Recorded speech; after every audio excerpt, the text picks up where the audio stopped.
One of the questions I'm often asked about Unstranger Danger is, why were there no boys featured in the documentary?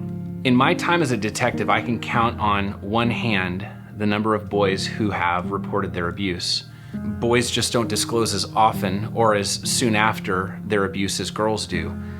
And so, candidly, there were simply no male victims to include in this documentary. This doesn't mean that they don't exist, though. On the contrary, a large percentage of sexual abuse victims are boys. I myself was a victim at the age of 11, but I never spoke of the abuse to anyone until I was an adult. My abuser's name was Mel Salazar. He was well liked in the community, very accomplished professionally, and spent a lot of time investing in kids. He was wealthy, he was unmarried and had no kids of his own. And I know in retrospect that my mom thought he would be a really good influence for me. I was targeted by Mel because I was vulnerable, I was accessible, and he was trusted. He intervened in my life at a time when I needed hope. My family was broken. My dad was pretty absent, and my mom was on drugs. Another factor was that we were incredibly poor and I just needed some rescue. Mel knew this and he took advantage of it. Mel did two things to gain my trust. He made me believe he was harmless and that his involvement in my life was purely selfless. He separated me from my friends and family, broken as they all were, by reinforcing my frustration and my anger about my family situation. This behavior is known as grooming, which is a slow, intentional gaining of trust by an abuser with the ulterior motive to simply violate the minor. He took me to theme parks, he bought me clothes, and treated me, essentially a starving young boy, to steak dinners regularly. He filled a huge gap in my life of the most basic needs a kid has. He also convinced my family he could fix me and my anger issues. Simply put, Mel gained everybody's trust. The abuse started when Mel had somehow convinced my mom to let me spend nights and weekends at his house. She was using illicit drugs, and I don't think it took much convincing for her. And that ended up turning into an entire summer of sleepovers. Mel introduced me to pornography, no doubt to desensitize me to sexual conduct, and he would begin to ask me a lot of questions about sexual interests, and he talked about things that were sexual in nature. Mel's abuse against me occurred when I was asleep at his house. I remember waking up but pretending to be asleep because I was totally terrified and confused. The next day I remember he acted as if nothing had happened and went about his day as normal. This happened on 2 other occasions, and I finally spoke up and told him that what he was doing made me feel really uncomfortable. I didn't realize, though, that this would end my relationship and my friendship with him. Remember, that friendship included food, clothing, and fun, and a reprieve from the brokenness I had experienced at home. After that, Mel was completely out of my life. He no longer had any interest in me.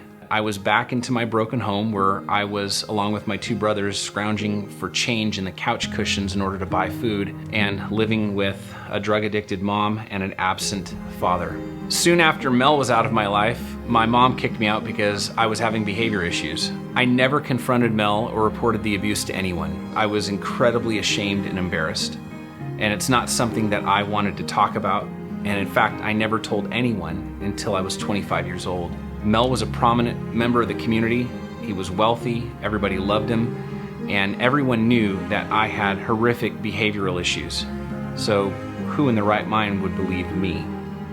Around 2007, I conducted a Google search of Mel just to find out if he was on any social media or anything like that, and learned that he had died.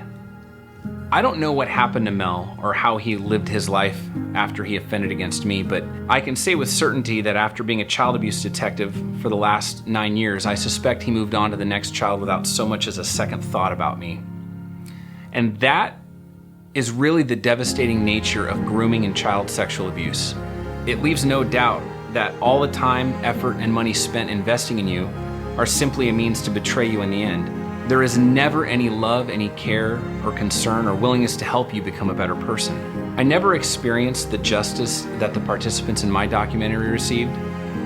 but I am proof you don't need justice in a courtroom in order to experience full restoration and lead a thriving and blessed life.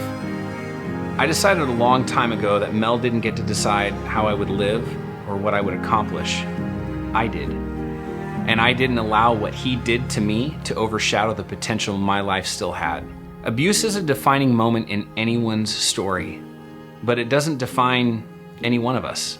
You are more than what happened to you, and your story, like mine, can be redeemed.